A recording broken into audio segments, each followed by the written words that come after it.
সুপ্রিয় দর্শক, আসসালামু আলাইকুম। নিউজ 24 এর সকালের সংবাদে আপনাদেরকে স্বাগতম। প্রথমেই জানিয়ে দিচ্ছি সংবাদ শিরোনাম।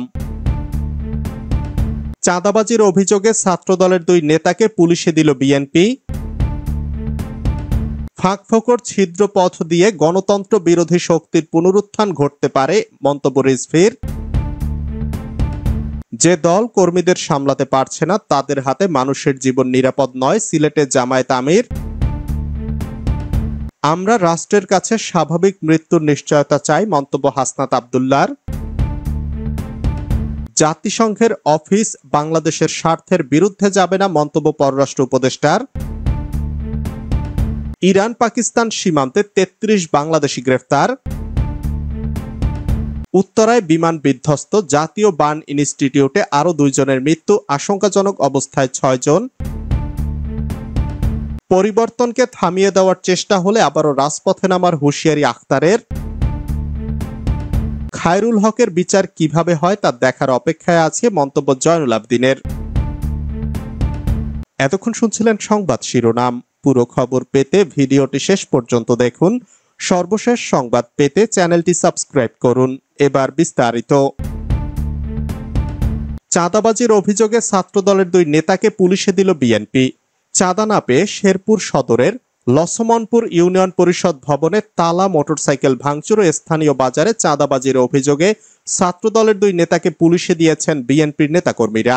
গত বুধবার রাতে লছমনপুর ইউনিয়নের কুসুমহাটি বাজারের লছমনপুর ইউনিয়ন পরিষদের সামনে থেকে তাদের আটক করে পুলিশে দেওয়া হয়। তারা হলেন লছমনপুর ইউনিয়ন ছাত্রদলের সাবেক সভাপতি সবুজ আহমেদ ও বর্তমান স্থগিতকৃত সভাপতি আলামিন ইসলাম সাগর। সবুজ আহমেদ স্থানীয় বড় ঝাউয়ের চর এলাকার আলতাফ হোসেনের ছেলে এবং মোহাম্মদ আলামিন ইসলাম সাগর কৃষ্ণপুর দড়িপাড়া এলাকার আব্দুল খালেকের ছেলে। ফাঁকফোকর ছিদ্র পথ দিয়ে গণতন্ত্র বিরোধী শক্তির পুনরুত্থান ঘটতে পারে, মন্তব্য রিজভীর। বিএনপির সিনিয়র যুগ্ম মহাসচিব রুহুল কবির রিজভী বলেছেন, আবারও নানা ফাঁকফোকর দিয়ে, নানা ছিদ্র পথ দিয়ে গণতন্ত্র বিরোধী সর্বনাশা শক্তির পুনরুত্থান ঘটতে পারে। এজন্য যা কিছু করা প্রয়োজন এই মুহূর্তেই করতে হবে।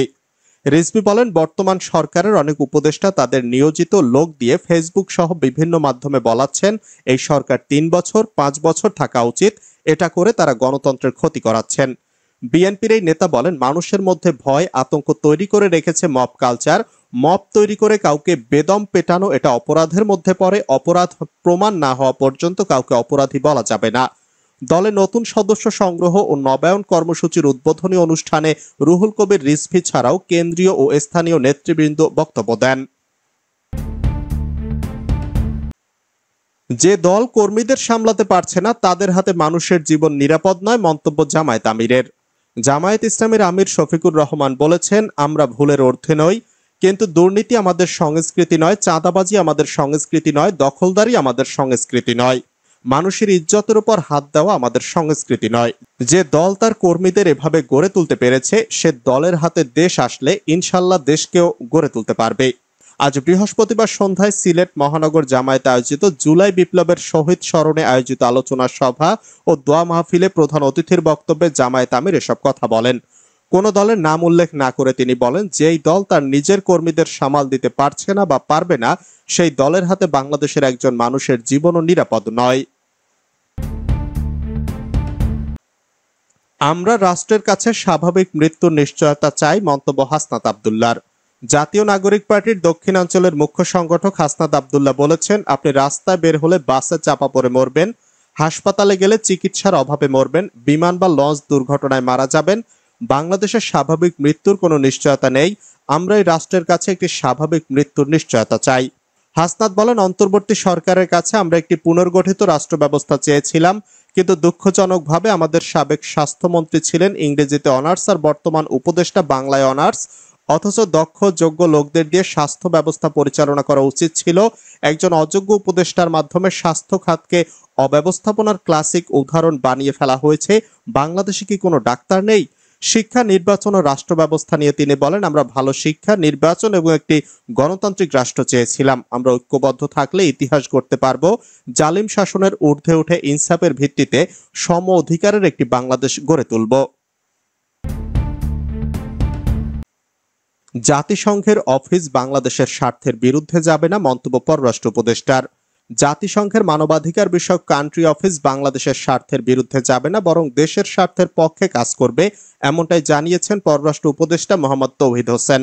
বৃহস্পতিবার সন্ধ্যায় পররাষ্ট্র মন্ত্রণালয়ে সাংবাদিকদের সঙ্গে এক ব্রিফিংয়ে তিনি একথা বলেন। পররাষ্ট্র উপদেষ্টা বলেন, বাংলাদেশ নিজস্ব স্বার্থ বিবেচনায় এই অফিস স্থাপনের অনুমতি দিয়েছে। এটি কোনো হঠাৎ সিদ্ধান্ত নয়, দীর্ঘ সময় নিয়ে যাচাই বাছাই করে অনুমোদন দেওয়া হয়েছে। তিনি জানান, অফিসটি খুব শিগগিরই চালু হবে, কারণ প্রয়োজনীয় চুক্তি ইতোমধ্যে সম্পন্ন হয়েছে। ইরান পাকিস্তান সীমান্তে ৩৩ বাংলাদেশি গ্রেফতার। বৈধ কাগজপত্র ছাড়া ইরানে প্রবেশের চেষ্টাকালে ইরান পাকিস্তান সীমান্তে ৩৩ বাংলাদেশিকে গ্রেফতার করেছে পাকিস্তানের কেন্দ্রীয় তদন্ত সংস্থা এফআইএ এবং ফ্রন্টিয়ার কর্পস। বুধবার তাফরানের কাছে যৌথ অভিযান চালিয়ে এই ৩৩ বাংলাদেশিকে গ্রেফতার করা হয়। একটি সূত্র জানিয়েছে, বেলুচিস্তান প্রদেশের চাগাই বিভাগের মাশকিল এলাকা দিয়ে বাংলাদেশিরা ইরানে প্রবেশের চেষ্টা করেন। নির্জন ওই এলাকাটি দিয়ে পাকিস্তান থেকে অনেকেই ইরানে যান।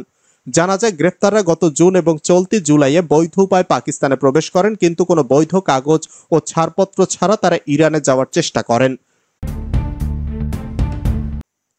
পাবনায় আধিপত্য বিস্তার নিয়ে গোলাগুলি, আহত ১২।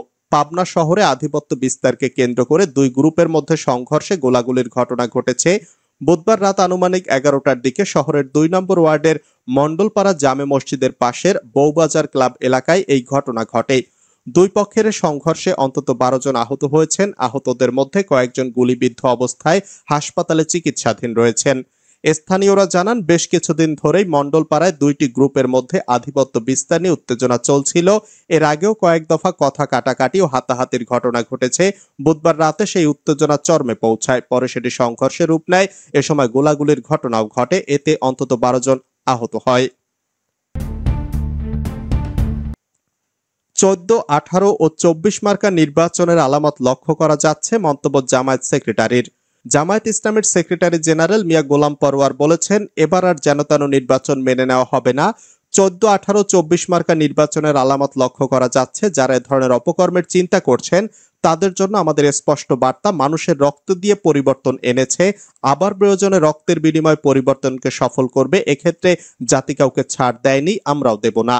আজ বৃহস্পতিবার বিকেলে খুলনার ডুমুরিয়া উপজেলার বরুণার কাঁঠালতলা স্কুলে এক নারী সমাবেশে প্রধান অতিথির বক্তৃতায় এ কথা বলেন গোলাম পরোয়ার।